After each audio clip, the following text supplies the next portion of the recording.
globally like hell, and you are justifying this with revenue. It is simply totally irresponsible.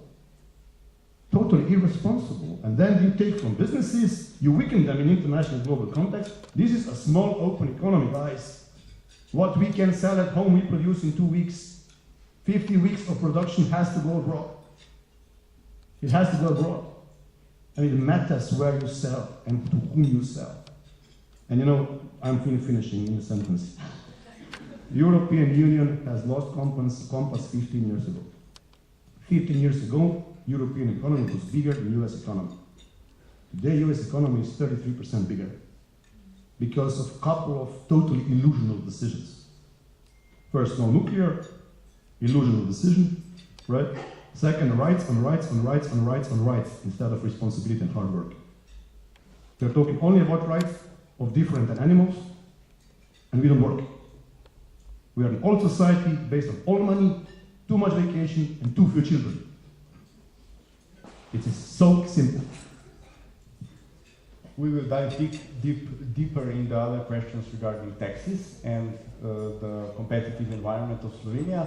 Mr. Šimonka, as a representative of Slovenian commerce and industry, do you feel you were properly involved in the latest preparations of the flood prevention recovery law? Were you even involved, and how do you see the proposals? First of all, thank you for the invitation, and I will apologize myself because I didn't know the conversation will follow in English, but I prefer to speak Slovene. So what to add? Kaj še dodati k temu, kar je gospod Brodnjak povedal? Pri tem zakonu o obnovi in razvoju, kar nas najbolj preseneča in seveda moti, je to, da govorimo o zneskih 6-7 milijard, ki naj ne bi bili sploh povezani z direktno popoplavno škodo. Skratka, to nakazuje skoraj, da je neko državno predatorstvo na neke milijarde, ki se bo zbrale, kje se bo zbrale, seveda z dodatnimi obremenitvami. Vemo, da nas bo leta 2025 čakalo novih 3-4% novih obremenitev. V zadnjem obdobju smo dobili že 3% točke novih davčnih ali prispevnih obremenitev.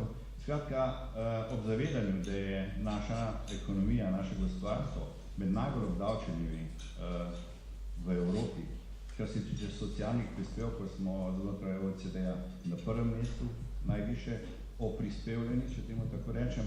Skratka, če to vzamemo v ozir, da namesto tega, kar je vlada obljubljala, da bo razbremenila gospodarstvo, se zdaj pojavlja z novimi davki in prispevki, in to v obdobju, ko druge države, ko je recesija na vratih, trka na vrata, vemo, da Avstrija v recesiji, Nemčija je več ali manj tam. Mi bomo, če imeli še zdaj četrte padec, bomo tudi tehnično v recesiji. Skratka, v teh okoliščinah, da si nekdo lahko privošči to, da dodatno obremenjuje gospodarstvo, da ignorira povsem makroekonomsko in pa finančno okolje, skratka, to je nepojemljivo. Jaz ne vem, je to, včasih smo govorili, da so sindikati ugrabili državo, sindikati javnega sektorja, predvsem, ki so še vedno na sceni. Zdaj je Levica ukradla ne samo socialno politiko, tudi davčno politiko v tej vladi. Skratka, grozno, slabo se nam piše, če se to ne bo ustavilo in če enkrat zdrava pamet seveda nam bo našla dovolj prostora in razumevanja. Hvala, thank you.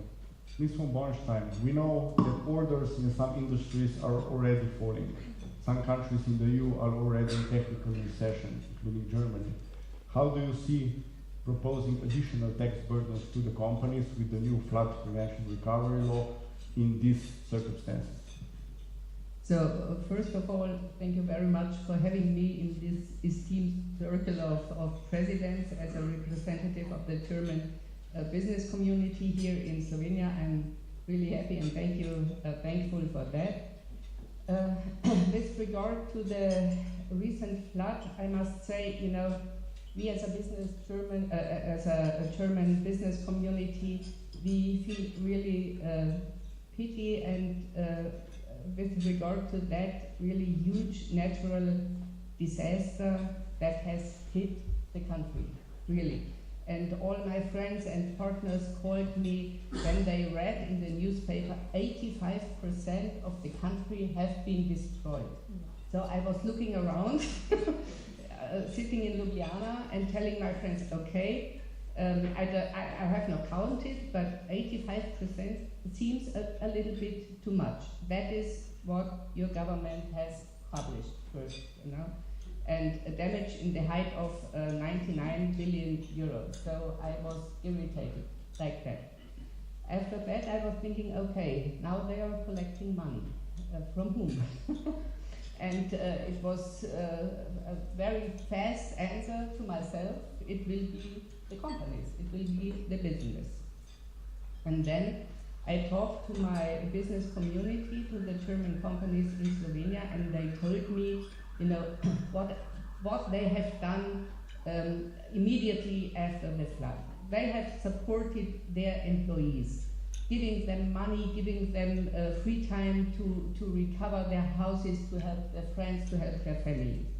They have supported the local communities, you know, to build up streets, to make bridges. Even the German government sent THW, our technical support team, and even the military to build up bridges.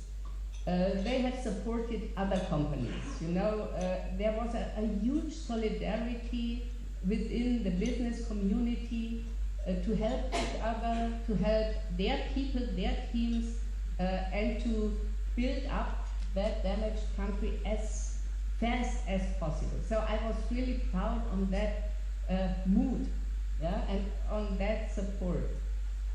And now, you know, we get the bill. We get the stick.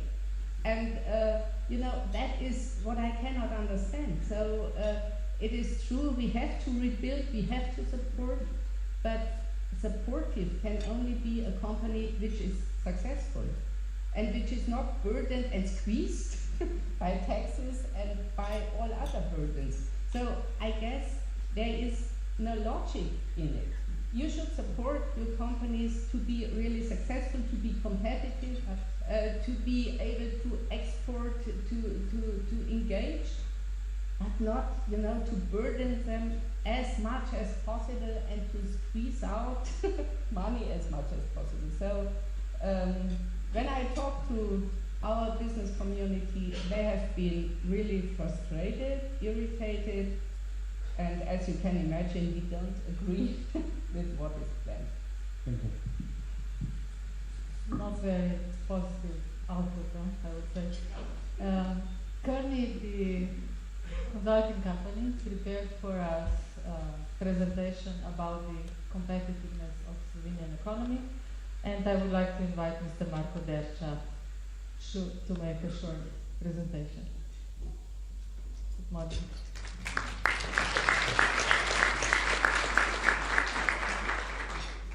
Yeah, good morning, everybody. I'll be brief. We wanted to show a snapshot how we see the Slovenian economy in comparison to other groups of countries that we typically observe, or we also put ourselves in comparison. And if we observe, this is a snapshot of 22 data. Also growth, if we see a CAGR from last 5 years, shows similar results. Where we see that we still lag behind the competitiveness through GDP per capita, which is like the most often KPI that we use. Also, this is in recent years changing towards more sustainable KPIs. But interestingly, the labor productivity is like the most important KPI that affects the most GDP per capita, so the general KPI that we so much like to use, meaning the productivity of companies, how much they produce per employee, per working hour, how much value they add, affects the most. Yeah? There is also an interesting correlation that innovation, strongly supports the productivity, labor productivity. So lacking behind innovation, technologies, implementing technologies, not just talking about them, but actually implementing them, has a strong correlation on how our strong economies, or will be in the near future when some of the technologies will mature.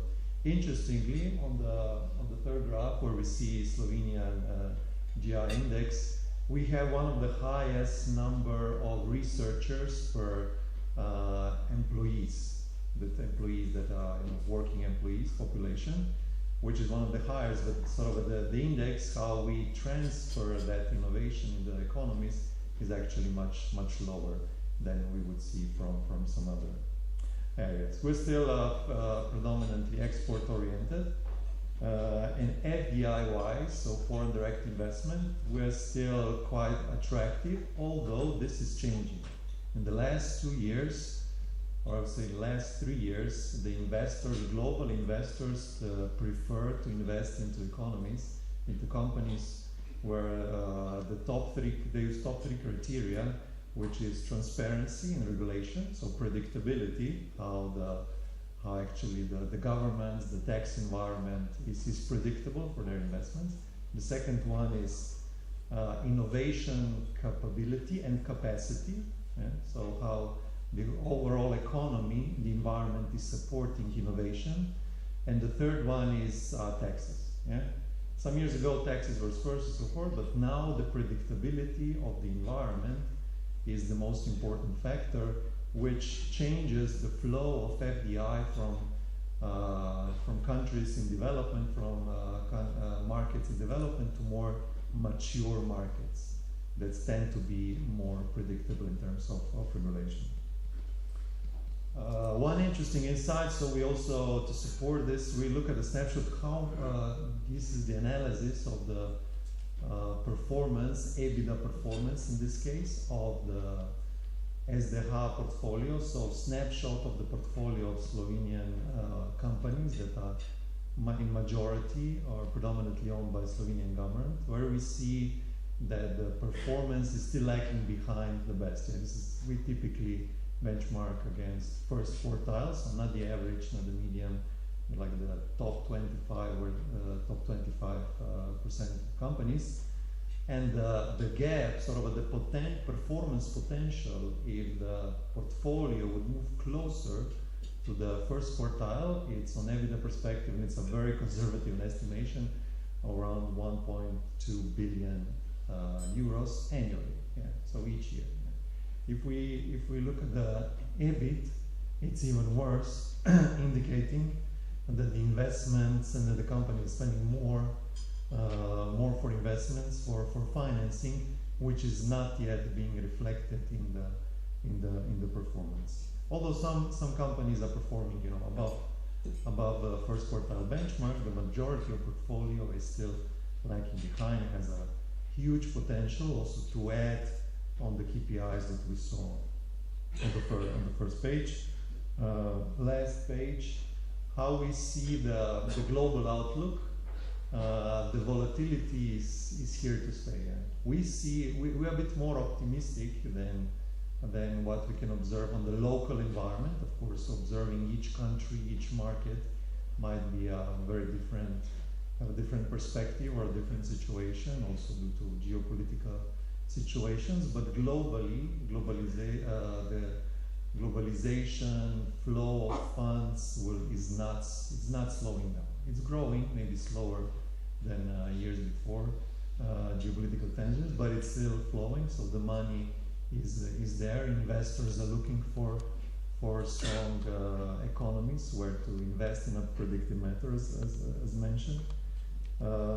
Inflation is going down. The labor markets are going to stabilize, and as I mentioned, the FDI is sort of for me a strong indication how the markets, because the investors are looking forward, how the markets are being prepared for the future. And I would emphasize again the predictability of the regulatory environment, and capacity for innovation being the most important elements that we keep the inflow of FDI and thus have the power for further growth. Thank you. Thank you, Marko. But before you leave us, may I ask one question? Do you see changes in the group of investors interested in Slovenia or coming to Slovenia? I mean, country-wise, or is there a change, or who are the most active. Yeah. active. There is like when the crisis is on the horizon, there is blood in the air, as the investors call it. So more private equities we observe where they're still full of cash typically, and they're looking for new opportunities. So more private equity type of investors, less sort of traditional companies. But country-wise? Country-wise here in the region. Yes. Or globally. From so where are they coming? From where? From mature markets, I would say. From mature markets to mature markets. Yeah, for more stable. Thank you, Marco. Predictability. I mean, I have to point out that AmCham, and particularly the AmCham Committee for Investments, we have been for years pointing out the predictability. Unfortunately, we can notice that we are going different ways. But Dagmar, your recent survey among foreign investors in Slovenia raised a lot of attention during the summer, I would say. Your report points to both positive and negative aspects of the investment environment, and of course AmCham Investment Committee tries to propose improvements in business environment and advocate them with the government. So let me ask you, if the government was a goldfish and it would give you 3 wishes, what would you ask them to change? Where are the differences from your survey compared to the analysis made by Kearney? Thank you so much for that question. I was really looking forward to tell you my 3 wishes to the government. First of all, I can confirm what we have heard right now. It's the same result what we have got with our survey. So predictability with regard to economic regulations was most important and was seen as worst here with regard or compared to the whole region. So that was really a big topic. But coming back to my 3 wishes, first of all, I would ask the government, don't see and treat business as an opponent or more as an enemy, as I can feel it here. See business and companies as a supporter of your goals to increase welfare of the country, because that is what business is. And you know, I'm a child of social market economy, soziale Marktwirtschaft in Germany. You know, we experience how good it is to work closely together within a society, business, politics. Let's find the best way for the country, for the environment, for the people, and let's not be opponents one against the other. And everything what I'm reading here in the news, what I'm experiencing when we are trying to address the government is, you are the other side of the table, you know, you are not us. And that is what I cannot understand, and how I'm not grown up, you know. It's totally different, I would say, in our country. My second wish would be give your people an incentive to deliver excellent performance. That is what you can do in that country, and that is what is needed. You know, give your people, you know, don't tax away the biggest share of the salary, because who would, you know, be engaged, motivated, be ambitious to deliver best performance if it's not worth it? So that's a simple calculation. So let the people earn what they are really performing. And my third wish would be invest in your people by an education which opens up the future. You know, I'm here since 1.5 years. I'm talking a lot to young people, and when I'm asking them, what are you studying? What is your education? I would say in 3 or 4 times I get the answer, tourism. Okay, tourism is really an important branch and sector for Slovenia, also for Bavaria, where I am coming from, all time. But if you have a country which want to open up the future, which want to be competitive worldwide, you need mathematics, you need physics, you need technical engineering. And you know, you have the people who are able to study that. But you are going for tourism. Excuse me, that is not the way we can move forward. And we will come back later to that topic, but these are my 3 wishes. Companies are not opponents. Give incentives to your people and do an education which is opening up the future for the people and for the country. May I follow up a little bit? Last week when we met and discussed, today's business breakfast, and I told you that we are advocating constantly with the government how to improve the business environment, and that they don't really always listen to us. And you then asked me, but why they don't listen to you? And I didn't know the answer. Maybe you know the answer. It's, I'm guest in your country. It's hard to speak open, but in my eyes, it's really a little bit history. It's what you have experienced in the last, let's say, 40, 50 years. It is not what we have done after the Second World War in Germany. We stood together building up that country again. And here it was a kind of a ideology you followed, which is still in the head of the people. Blaž, would you add something to that? Why they don't listen, or how to better be positive? How to convince them to listen? That we are not the opponents. I'm done convincing, frankly. I've been saying the same, speaking out the same words for 20 years. And it's sad. The fact that the largest economy in terms of our export markets doesn't get a meeting is a negligence. Full stop. This is simply negligence.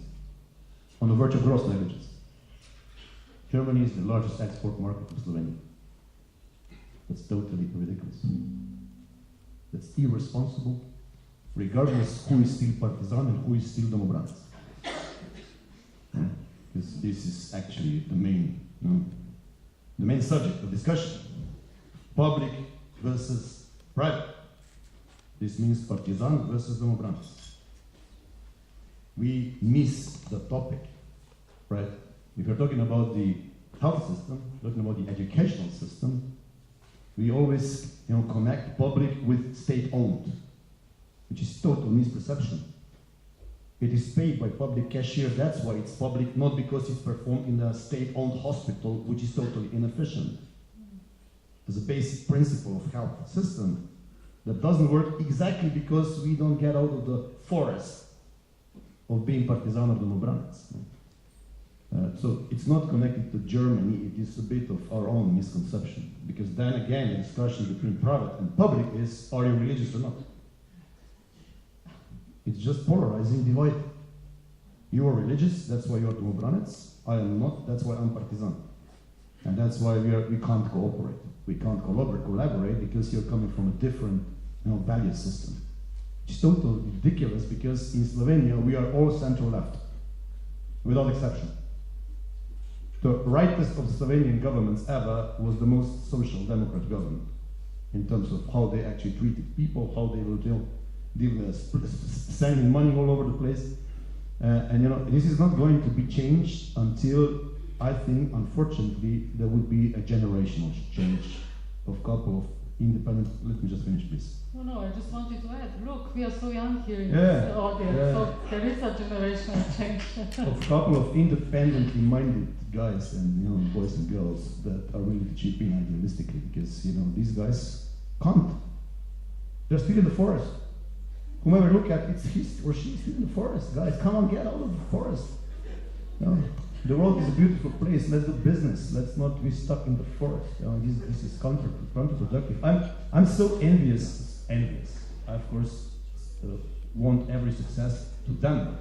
You know, people in Ljubljana, young kids from Ljubljana born here with golden spoons in their mouth, don't understand that half of the country is half an hour or less drive from Austria or Croatia. My first pair of jeans was not bought in Trieste as for Ljubljana people, it was bought in Zagreb. Because it is from Ptuj, much, much closer to Zagreb and Graz in Austria than to Ljubljana. And people speak German and speak Croatian better than Ljubljana people. Fluent. Right? And this is no joke. I'm provoking now. Because this means if in Croatia, which has been doing marvelous things in terms of stimulating business last years, introducing social contribution cap, reducing labor cost, taxation of labor, you know, attracting digital nomads with specific additional, you know, incentives, working on also educational system, especially Serbia on digital project, by Digital Serbia project. We have employed 100 people in Serbia in 12 months and only a couple in Slovenia, because Slovenian educational system produces 300 IT experts, ICT experts, and they are now cutting money to 250. Talking about engineering capacity, right? And we all need to digitize, we all need to automate, we all need to robotize, we all need to, you know, introduce CRM tools, you know, and all that. And we don't have people, and we will not be able to import people. And I'm finishing. The best people will go to Zagreb and Graz, and they are leaving. You know, you can't measure the population by number of inhabitants. It's a qualitative structure of this population that matters. We are bringing cheap labor, we are exporting brain. Which is really a pity. Tibor, it seems that it's quite clear what the government should do to improve the investment environment. Yeah? Would you agree with that? However, as president of the Slovenian Chamber of Commerce and Industry, you often comment that the government is not paying enough attention for your proposals, that even worse, the changes in taxation or labor regulations are going into the opposite direction. So please explain us how the recent government measures will impact the competitiveness of Slovenia, of the Slovenian economy. Ja, zdaj, kar je bilo rečeno o obremenjevanju z novimi davki prispevki, se ne bi ponavljalo. Tukaj je bilo prej omenjeno, tudi gospod Dača je v svojem ekspozeju povedal, da produktivnost pri nas je relativno nizka. In nizka produktivnost je predvsem zaradi tega, ker se premalo vlaga v razvoj, inovacije, raziskave. Zato smo mi tudi bili pobudniki partnerstva z vlado in znanstveno raziskovalno sfero tako imenovanem zavezništvu, kjer naj bi se povečali prispevki države za inovacije, raziskav in razvoj na 1,25% bruto domačega proizvoda. Vse toliko pričakujemo, da bi seveda tudi zasebni sektor vladal. In to je osnova za to, da mi naredimo nek preboj. Ena od osnov, seveda poleg tega, kar si ti omenila, na kar bom mogoče prišel malo kasneje nazaj. Ker vemo tudi, Slovenija je izvozno naravnana država, ekonomija, ampak če pogledamo strukturo tega izvoza, mi izvažamo v glavnem neke dele, materiale, sklope, vsaka čast vsem tistim izjemam, ki seveda izvažajo in proizvajajo sisteme, naprave, kjer tudi igramo neko močnejšo vlogo, bodi si na evropskem ali na globalnem svetovnem trgu. Ampak pretežno smo mi še vedno obsojeni na to, da imamo relativno nizko dodano vrednost in ta dodana vrednost se čez noč ne more veliko dvigniti oziroma povišati, ukolikor ne bo močnejšega vlaganja v inovacije, razvoj in raziskave. Skratka, tukaj smo zavezani k temu in če bo to vlada dojela in izvrševala, žal moram povedati, da zdaj ta nova ARIS agencija državna, ki naj bi skrbela za to, ima mnogo večja pooblastila kot prej, Agencija za razvoj in raziskave Slovenije, ima veliko več sredstev, bo imela zdaj na voljo, ampak števila zaposlenih pa niso povečali. Sploh ne, se pravi, da ne mislijo resno in še niso začeli niti delati, ni kriterijev, ni meril za vrednotenje, kako se bodo inovacije vrednotile. Da ne rečem to seveda, da bi paralelno k temu tudi davčni sistem mora biti prilagojen, da stimulira. Tukaj, ko gledam, sem zelo vesel, da vidim pretežno, se oproščam vsem tistim, ki so blizu moje generacije, ampak sem vesel, da je toliko mladih tukaj. Ne? In to, kar je prej Blaž povedal, to veseli na teh mladih sloni naš preboj ali pa napredek. In tukaj davčna politika, žal, mi smo na Konzbornica predlagali mini davčno reformo, zdaj kot nek protiutež tej blesariji, ker ne morem drugače reči, zdaj le temu nabiranju milijard na zalogo skozi ta zakon o obnovi in razvoj, ne da bi sploh vedeli, kaj je tisti razvoj, kaj je, ni prioritet, ni komparativnih analiz, kaj je za Slovenijo prav, da razvijamo in vlagamo. No in ta mini davčna reforma predvsem sloni na tem, da bi stimulirali mlade talente, mlade strokovnjake v podjetjih, ki so nosilci tehnološkega preboja in razvoja. In ta davčna reforma je nič posebnega, ko smo za protiutež oziroma za protiargumentacijo dobili od vlade, ja, vi bi radi člane uprav pa direktorje tako, razbremenili davke in prispevke in radi bi imeli više plače. Ne, mi smo rekli, ni treba posegati v 5. razred. Dajmo ta močan višji srednji razred čim bolj stimulirati. To, kar je Blaž povedal, nam odhajajo start-upi v Zagreb, na Reko. Mi izgubljamo ta potencial, ki je sposoben tega preboja. Ne? In nihče noče tega videti, noče uslišati, ne vem, ali res verjamejo, da je danes ta populizem, se narod ni tako nor, ta mlada populacija ni nora.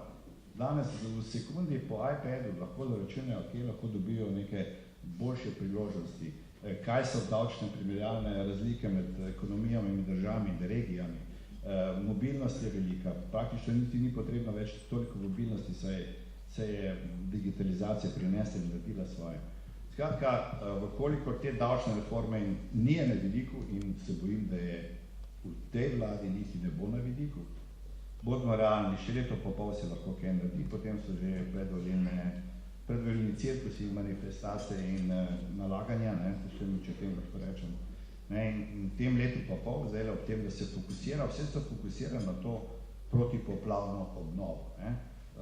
Z vsem spoštovanjem do vseh tistih, ki so bili prizadeti, ampak ta problem je relativno lahek in v znesku sploh ni tako zelo velik. Mi ga ocenjujemo, da je gospodarstvo, naprimer v tej protipoplavni katarzi nekje bilo oškodovano na tam med 350 in 400 milijoni največ. In da vsa ostala infrastruktura... I mean, prove that to the government. The difference is obvious. They didn't listen. Tako da, in si ne predstavljamo, kako lahko nekdo sploh pride z predlogom, če rečemo, da je skupna škoda nekje tam dobre 3 milijarde, kako lahko nekdo pride s predlogom, in to naj bi šlo zdaj kratko še letos v parlament, z zakonom o obnovi in razvoj, da za 7 milijard sploh ni nič, nobene podlage, nobene baze, kaj se to s tem financira.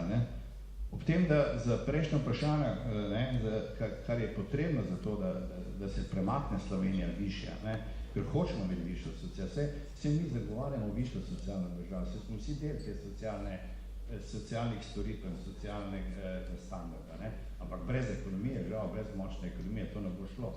In eno od osnovnih pogojev za to je vlaganje v inovacije, raziskave, razvoj, v davčno prijazno okolje in seveda tudi, kar je bilo danes že rečeno, sej ne gre zdaj za greenfield investicije v tujino.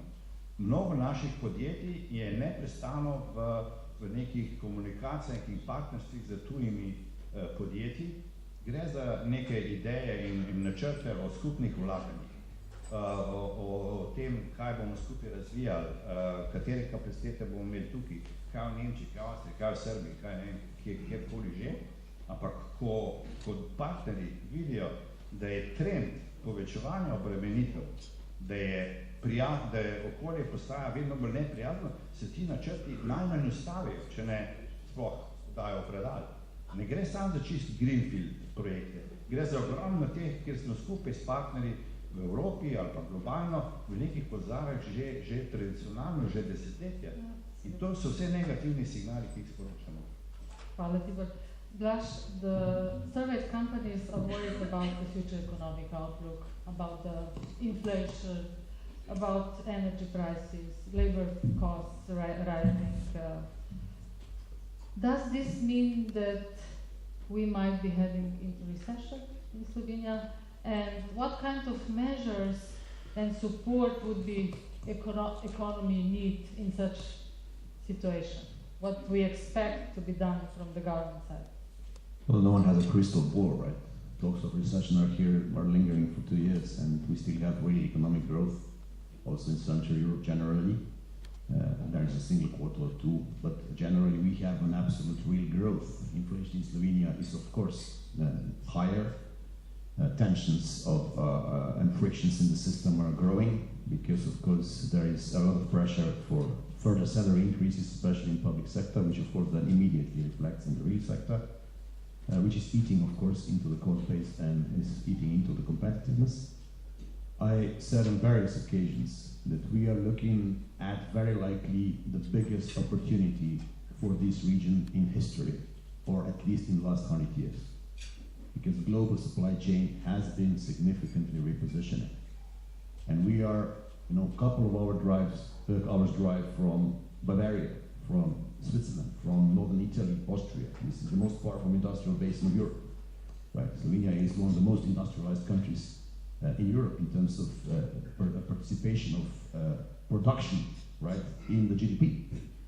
It's 28% of our GDP is actually production, physical production. And it's highly diversified. Tourism is 10%, but then you have automotive cluster of 10%, then you have strong pharma with 10%. It's highly diversified. It's one of the most diversified economies of Europe as well. And in this respect, we are a bit, more resistant, to specific industry tensions or specific industry stresses, because we are exposed to specific industries less than maybe some other countries, which is good. So high diversification is good. It is, on the other hand, of course, complex.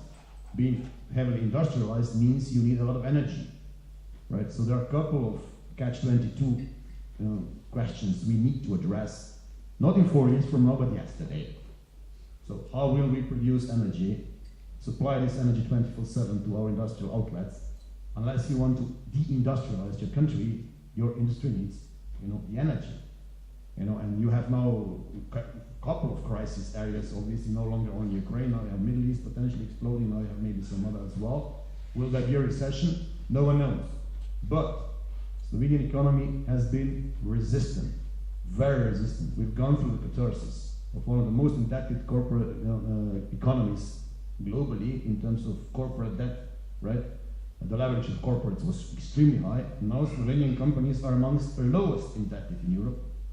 And banks are strongly capitalized and totally over-liquid, which is totally different situation to the previous crisis. So even if recession comes, we are already statically, but dynamically, we need to address the opportunity. Slovenia will keep growing, but will be growing with moderate rates. The region is, shooting, they are overtaking us rapidly. I was last week. I had a meeting with the Prime Minister, with the President of Montenegro, a young guy who was actually an apprentice in NLB years ago. We are exporting talents.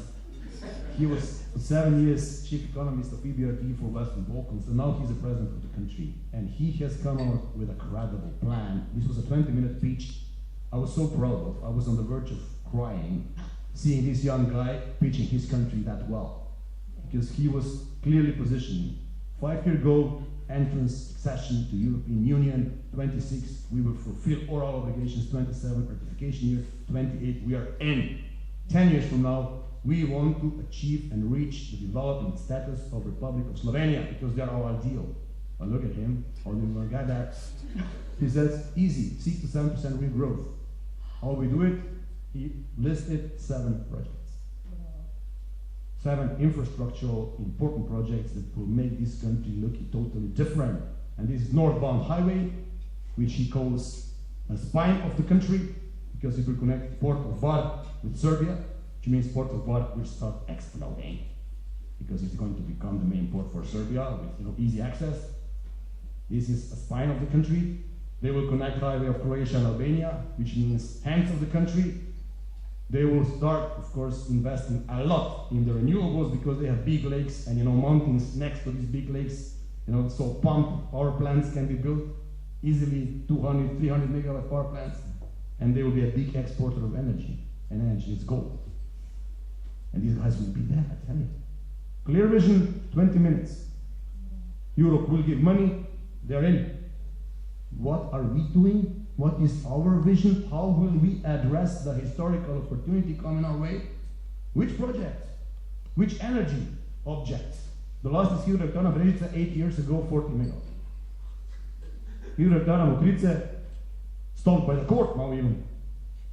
For crying out loud, people, this doesn't work, right? What is the leadership of this country going to say to us? How we will address the historical opportunity that we're just looking at. We are actually weakening the economy by introducing further taxation, because believe me, competitiveness matters. It does matter. And countries in the regions are not sleeping. I was before, as a positive example, mentioning Croatia. Now I mentioned Montenegro. I wouldn't even start talking about, how great Serbia thinks of the business.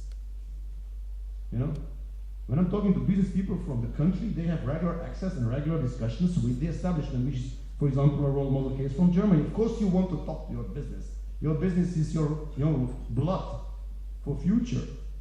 And then, and I'm finishing. The problem is the static view. They say if we release the tax burden for the labor, then we will have a hole in the budget. That's a static view. You will be able to attract talent that is going to create more value. You will maximize the output then on the other side, and you will take from a bigger mass of the created value, right? It is a static view. Of course, for 2 years you might be bleeding, but this state has the capacity to fund 2 years. If we increase public debt from 10 billion in 2009 to 40 billion now and more, and everyone is still blaming banks, by the way. No, the banks got 5.5 billion, and we practically repaid what we got, right? So if 2 billion is left, where is 28 billion of incremental debt? Where has this gone? Grilling of public sector, I tell you. Because it's totally inefficient, because we have 20,000 more employees in public sector in the last 5 years. No, more. Even better. We have 60,000 more since 2003. Okay, but this was established in the country. So, guys, we have historical opportunity. Let's put our act together and address this historical opportunity. And it's not by taxing the nation, and it's not by taxing the businesses. It's by getting rational, it's by getting responsible, it's by getting ambitious, and it's by applying dynamic instead of static view. Well, that's what we need. High cost of labor was mentioned today many times, and I think it's a great now that we would see a short video that KPMG did, and they compared basically how much net salary you get from a certain gross salary in the countries that we are in the current region. So I would ask to roll the video and we'll talk about it. Report on comparison of employees' net income in selected CE countries. We compared 7 countries: Croatia, Hungary, the Czech Republic, Poland, Slovenia, Slovakia, and Serbia, according to the employees' net income calculated from gross salaries. So who gets the highest net at 25,000 euros gross? The highest net gets the employee in the Czech Republic with 18.5 thousand, and the lowest in Slovenia with 16.62 thousand. Who gets the highest net at 54,000 euros gross? Again, the best ratio is in the Czech Republic, where the employee gets 39.96 thousand on their account, and the worst is in Slovenia with 32.51 thousand. With a gross of 100,000, it is the best for employees in Serbia, where they get 80,000, and the worst in Slovenia with 55.24 thousand. So who's the biggest loser? Unfortunately, in 2023, Slovenian employees are taxed the most and receive the lowest net payment compared to other countries included in the report.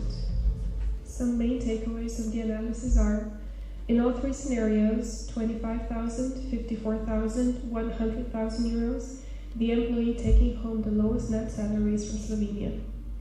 The best positioned employee in all three scenarios is the employee from the Czech Republic, taking home the highest or second highest net income. The other two highest ranking countries on the net income chart are Serbia and Slovakia. Slovenia is among the top 3 countries when the level of tax and social security contribution within the total employee cost is being compared among CEE countries. Getting 80,000 euros, Serbia has the highest net income in the case of 100,000 euros. Why did you stop the analysis 100,000 euros? Just question. Yeah. Guys, the best talents want 15, 20, 25 net. Forget it. Do the analysis again, and then you will see the difference. There's a dent. There is a dent.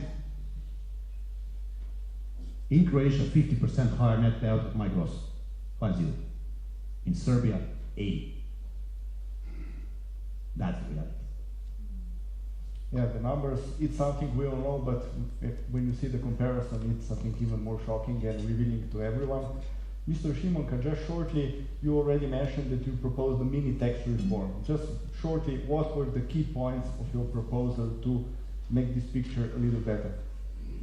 Ja, na kratko, vse je bilo že nekaj omenjeno. Kot prvo smo predlagali, da bi 2,5-kratnik povprečne plače bila tista meja, od katere se nehajo plačevati višji davki in prispevki, tako socialna, oziroma mi temu pravimo razvojna etapas, to je prva stvar. In oziroma, da bi to dohodninsko lestvico mejo za olajšave postavili na 100,000 bruto, kar je prej tudi Blaž omenjal. Druga stvar, pri nagrajevanju poslovne uspešnosti želimo, da se absolutno veže to na plačo zaposlenega, ne pa na povprečno plačo v Sloveniji, to pravi olajšave. Tretja stvar, ki je, da damo davčno spodbudo tistim podjetjem in pa tistim aktivnostim in pa posameznikom, ki so inovativni, ki dosegajo neke razvojne kriterije.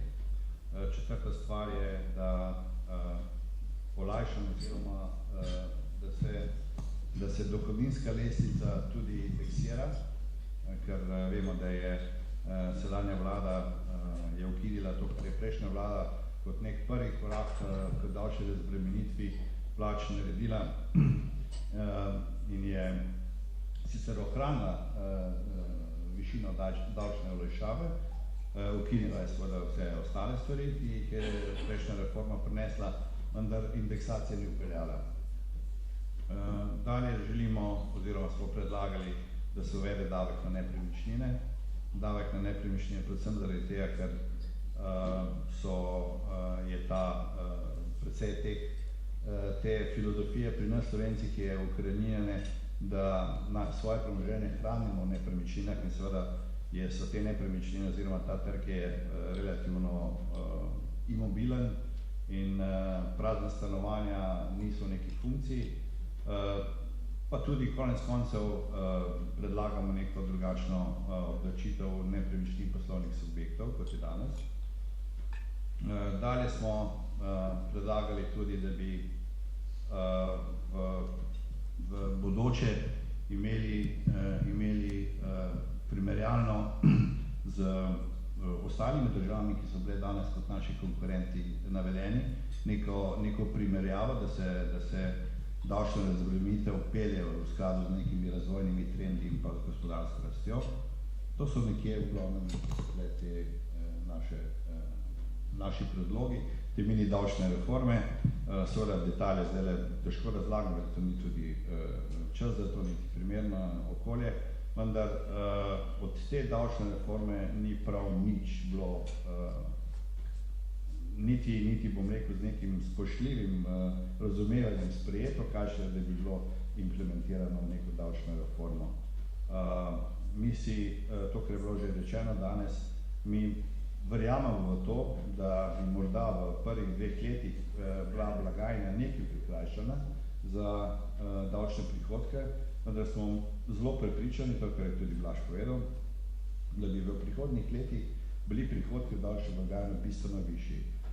Namreč davčna razbremenitev prinaša gospodarsko rast, prinaša nove rešitve, nove izdelke, stimulira se znanje, preboj, o katerem sem že prej govoril, in to je seveda tisto, kar država potrebuje. Vkolikor mi ne bomo primerljivi z državami, s katerimi konkuriramo, ki so neposredno zdaj postale naše tekmice, čeprav so bile 30 let nazaj daleč za nami, ampak predvsem na davčnem področju so naredile to, kar mi nismo naredili. Vkolikor pač tega ne bomo naredili, bomo to, kar je bilo že prej omenjeno, Črna Gora tista, ki se bo z nami jutri primerjala, kar je seveda vse dobro privoščim Črni Gori in njihovi ekonomiji, vendar razlike so bile zelo velike še pred kratkim in obeta se pa ta konkurenčna tekma celotni. I think what Mr. Brodnjak said before, I think here is key that we can't look at things statically but dynamically. And if I remember correctly, the Minister of Finance said in response to the mini tax reform that he feels that we would like to have taxes as low as in Dubai and a Scandinavian welfare state. How do you comment this? Taxes comparable to Croatia would for the start be good. We don't want Dubai. I would love taxes from Zagreb. Yeah. I would be happy with this minor step, right? We saw also Croatia is not the most competitive in terms of net payout, but it's better than Slovenia. A step in the right direction would be the right signal. Previous government did one small step in the right direction, but it was at least a step in the right direction. It was insufficient, by any means insufficient. But if we do steps in the other direction, the gap is further widening, right? And businesses from Germany, for them, it's irrelevant. Slovenia, Croatia, European Union, again, it is closer to Zagreb from Vienna than to Ljubljana. Guys, look at the maps. It's less kilometers to Zagreb than to Ljubljana. Understand that, please. We do here, but the guys in in the government, not necessarily. In the Gordschel, it is closer to Zagreb. And this is simply not the way. We need to be competitive. And how to figure it out? I don't know. With no dialogue, it's impossible. With 4.8% votes being a prime minister, it's ridiculous. Ms. von Bohnstein, in your survey, one of the key things that was also highlighted was not just the height of the tax in Slovenia, but also, I would say, the practices and the attitude of the tax authorities. What would you point out here and what the economy would like in this thing? Thank you. Before I'm answering to that question, I would like to come back to what Blaž Brodnjak said recently about Montenegro and about the drive in that country. As far as I know, that drive has existed in Slovenia as well in the past. I mean, if you look at the countries, how long they need nowadays, today, to become a candidate of the EU, how long it needs to become a member of the EU. I'm not talking about Turkey, it's a never-ending story, but many other countries as well. It needs really a long time. And how long did it take for Slovenia? It was it was like that. They are Schengen, they are Eurozone, so it was really, I guess, the drive that you have described has existed in that country. And when we published our survey in March, my neighbor at home came to me to the garden and he told me, I have seen you on TV. It's totally right what you have said. We have become lazy, we have become slowly, but we have been really smart in the past. And I would like to see Slovenia remembering how you are, who you are, and really getting back to that drive of the country. What you can do, just do it. Don't step back, don't get lazy, but move forward. And coming back to your question with regard to tax administration, it's not, you know, it's not about tax avoiding, it's not about not paying taxes or paying taxes like in Dubai. No, that's not the question. It's the attitude, it's the procedure. You know, a tax administration must feel like a service provider to the people, to the customers. You know, these are taxpayers or customers of the tax administration. It's not, you know, addressing an administration you have to beg, but it's really they have to serve you. They have to make life easier for taxpayers, reduce the workload, digitalize it, make it really customer friendly. That is what is needed. And then everybody is paying his taxes as needed voluntarily. But don't make it hard, don't make it feel like an enemy. And finally, make it predictable. What is going on now, this discussion about the recovery fund, about new taxes, about new workloads, that is not how business can work, how business can be successful. They must foresee for a midterm and a long term what will happen, what will be in half a year, in 1 year, but not just for a sudden there is a flood and now we increase the taxes. That's no way, excuse me. Thank you. Blaž, I mean, there are many positive sides, I would say, in Slovenia still, not only negative in our investment environment. I mean, also the data shows that investors still plan to invest, so they're not withdrawing completely, pointing out that we have actually quite diligent labor force, quality of local suppliers. They're pointing out payment discipline, the infrastructure. Okay, the airport is still missing, but and also the conditions for research and development. So, for what kind or what type of investors, from which sectors, which countries, do the benefits outweigh the shortcomings of the Slovenian environment? Beautiful living was one, no? But you know, Istria in Croatia is also beautiful, and Slovenes own 120,000 houses in Croatia. They will start registering their companies there, and it's happening massively. And this is no joke. This is no joke. So Slovenian population is pretty entrepreneurial.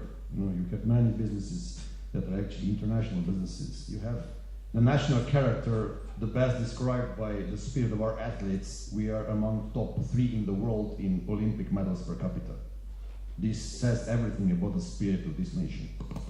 No, so we are competitive and we are ambitious. As a matter of principle. Are we ambitious? Would you agree that? As a population generally, I'm not talking about politics, no? Yeah, and you know, yes, you're talking about sports, you're not talking about business, not about politics, you are talking about sports, but that shows us exactly how the nation is feeling. They are ambitious, but not in every field. Huh? Exactly. So, just to finish, right?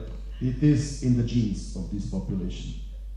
But finally, first, obviously, we need to do something with the election system because, you know, there has to be a government with a mandate, not horse trading, you know, on the welfare of the nation, and not horse trading on the competitiveness of the economy. Because this is exactly what's happening. In order to be in power, you horse trade. And you horse trade not to the benefit, you know, but of course you do the damage. Otherwise, this society is so propulsive that it's moving on. As said, we will develop our services in Belgrade. We will still make in 5 years from now, I don't know, 700 million of net profit. But you know, quality jobs will not be here. They might at certain point hopefully be in Zagreb, but they are currently in Belgrade. And that's painful to me to observe. It is painful. Businesses will do their job because they can staff internationally. No Slovenian company is bound to, you know, to staff in Slovenia. None of them. Production outlets, okay, but these also production outlets you can gradually move. You know? And the biggest problem is that we will move brains out. We will send our Slovenian talent offshore because it's going to be a requirement of theirs, because they know this analysis. They will not work for 50 if they can work for 80. It's as simple as that. And Prague is also beautiful, guys. It is very beautiful. I love Prague as much as I love Zagreb, as much as I love Belgrade. A city with 1,000 construction sites, with Expo coming in 27. I was just at the opening of Sala Center, revitalized Sala Center in summer next year, is grand opening. You know, it's fantastic. It's 15 minutes from the airport, connected with the world. It's going to fly. Belgrade will have 3 million people in 10 years from now, with a purchase power bigger than Slovenia. As much as we don't want to believe it, it's going to happen. It's simply going to happen. Because they run the country as a business, which is another extreme. We can be a nice balance, you know. We don't dream of Dubai. I hate Dubai. I hate Dubai. Because there is such a divide between the wealthy and the rest that are bleeding for this wealthy that this is not a culture I would want to live in. Slovenia is the second most egalitarian society in the world according to Gini coefficient. The second most egalitarian, so we have high quality of life here. But you know, the opportunity that lies ahead of us has to be addressed in a propulsive and responsive way. We need 3 measures, we don't need more, and then it's irrelevant who is in power for the next 20 years, right? Simply reduce the labor burden on, the tax burden on labor. Let's agree what is the proportional response when it comes to property. It's a lot of property, right? Because here there are some reserves, but let's agree simply on this measure. Let's finally do the pension reform with pension funds that are going to become an investor, right? As much as I love the fact that 8% of our ownership is in the hands of Croatian pension funds, why are there no Slovenian pension funds invested in the regional champion, making $500 million of profit? Why? Because we don't have them, right? And we know that in the best times, with full employment, we have to chip in from the budget 1.5 billion to the pension system. Because it's not sustainable. We need individual pension system in the sense that there are individual pension accounts. Now, this is second pillar, and the third pillar is the educational. Educational. You know, this means simply we need relevant people to be produced from the educational system. Not all studying tourism, but there have to be some studying propulsive stuff for the future as well. As much as I believe in a boutique value proposition of Slovenian tourism, we're just not yet there, right? I would tear down Bernardini entirely and make a 5-star resort. As one example. I like Molini Resort in Rovinj, fantastic, I love it. But in Bernardini is devastated, if you ask me, compared to Molini, right? And has the same background. Rovinj is old town and Piran is old town. No? Just as comparison again, how region is doing it and how we are doing it. We talk about tourism, but then it had to be a Serbian investor actually building the first 5-star hotel across the street, because Tirana was the only capital in Europe without a 5-star hotel, and we were talking about boutique tourism. Let's call things by the name, guys. Boutique tourism without a 5-star hotel in the capital. What kind of a value proposition is that? Right? And then logistics. What do we do with logistics, guys? We can make 1/3 of our GDP from logistics. That's such an opportunity that no one can only dream of. But Montenegrins will do it at Port of Bar. The president of the country said, Port of Bar and Port of Koper 30 years ago were the same size. Now Port of Koper is 10 times bigger. We want to achieve the size of Port of Koper, which means they will grow 10-fold. That's ambition, that's vision. And they will build the infrastructure to enable this growth. And what will we do? We can't make this second railway track for what, 50 years? And you know, when it's going to be constructed, then we will only start doing the second one so that it's actually going to be a 2-track railway. And then we're talking about 10 billion damages now for this one flood, and causing additional tax burden for one flood. There will be 15 floods in the next 10 years. What can investors expect? Investors expect if you, for one climate-related phenomenon, take so much money from the economy. How do you plan as an investor?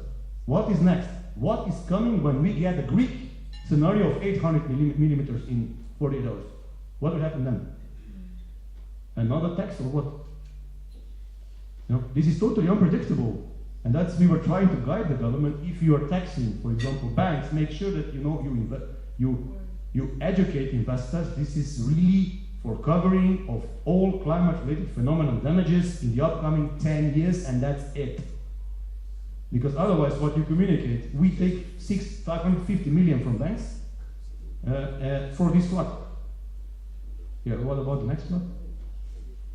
What about the next drought? What about the next fire? What about the next hail? We had 13 centimeter, if you didn't know, diameter hail this year in Poslovni. 13 centimeters, sorry, such a hail. It's coming. It is just coming. It's just new normal. It's no longer a surprise. It's a new normal. No, we have to face it. We have to face it as a society, not as, selective taxation of one industry, and then what? It's anyhow going to be challenged in front of the Constitutional Court, and then what? What if no Constitutional Court announce? What then? How credible is this scenario then? So it's somehow getting dangerous. When we are talking about opportunities, because we would say we would finish on the optimistic note. Opportunity is there still. Yes. Just need to address it. With these three measures. I would explore with you just shortly and with all the guests a final opportunity, pension reform, which was one of the main reforms intended for this year, which probably will not happen. But still, we need to make some kind of reform in the next year because of commitments to the EU. Mostly when we talk about pension reform, everybody's scared we will have to work longer and so, but I also see it, as Blaž said, as an opportunity to develop the Slovene capital market, which is basically non-existent. We were both in ruin a few weeks ago, witnessing how Croatian pension funds already have 20 billion under their management.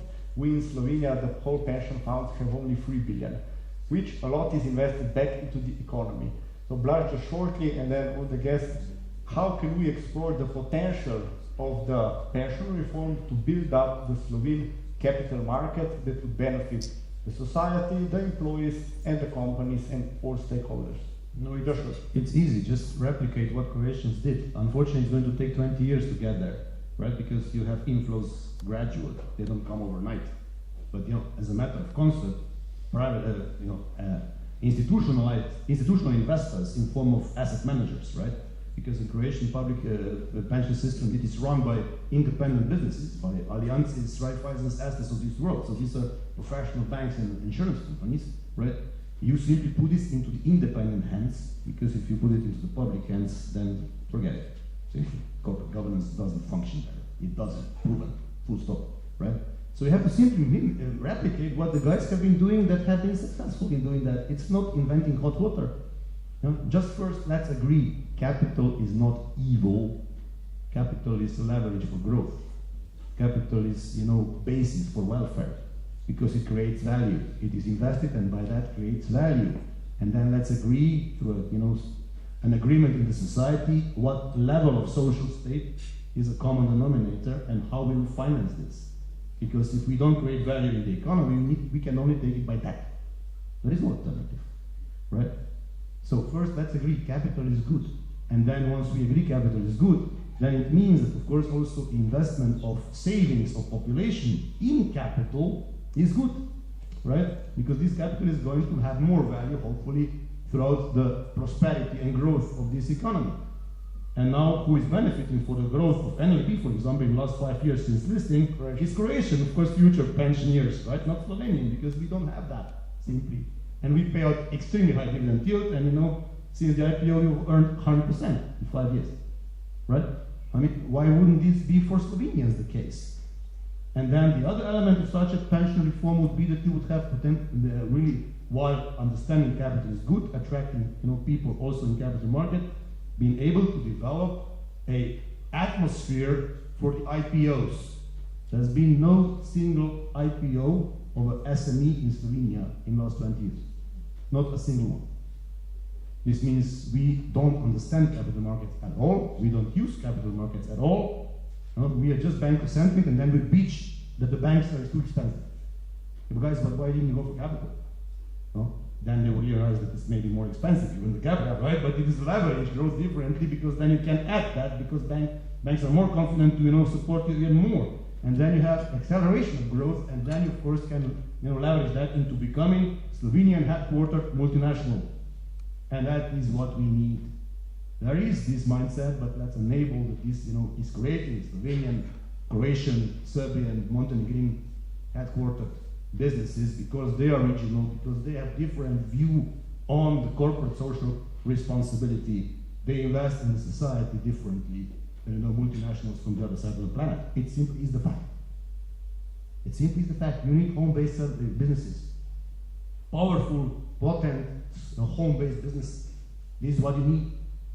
Because they are, of course, besides paying taxes, also supporting the society.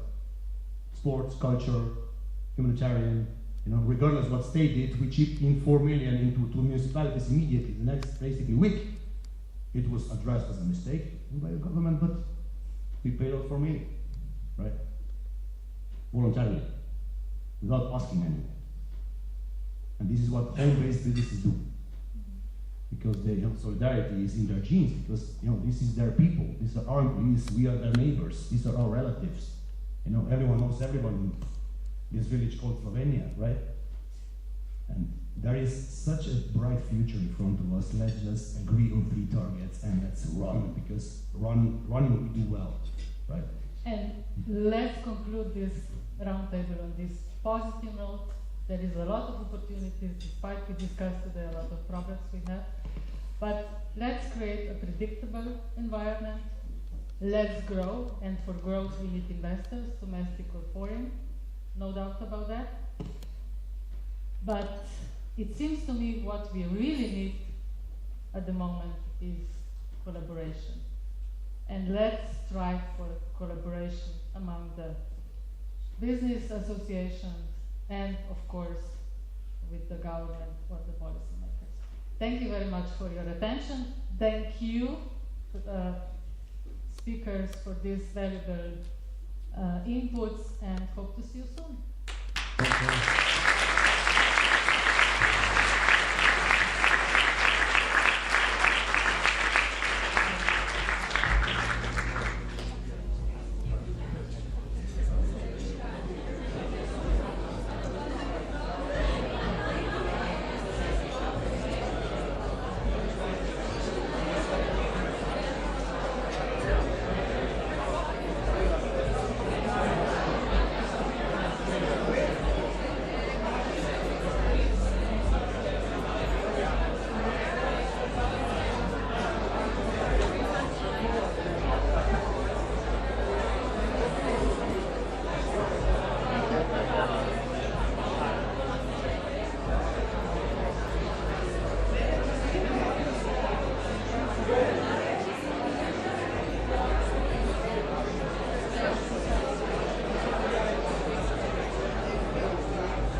Sem ga potegnil, ja.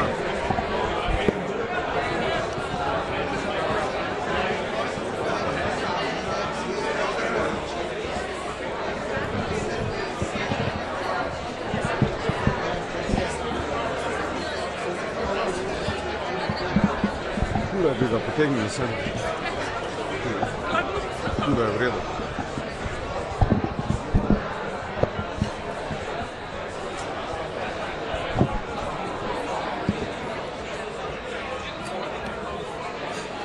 Vse je boljše tu noter, veš, svetlo.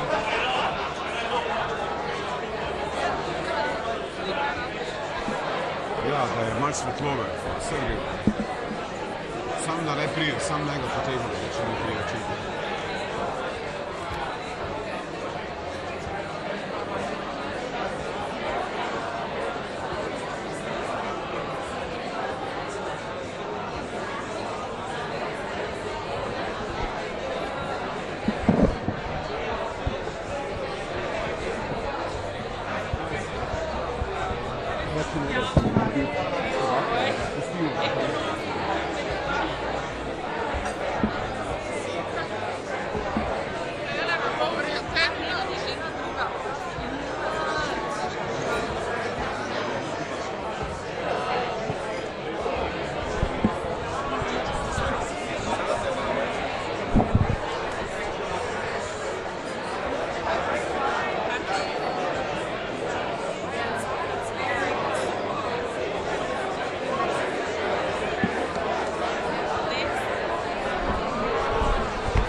Vse bo prišel. Vse bo prišel.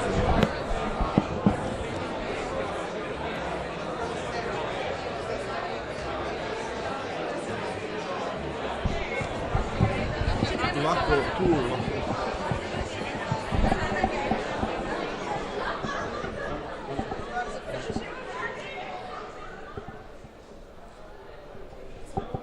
Radio, ne? Radio Slovenija. Snemali ne bi.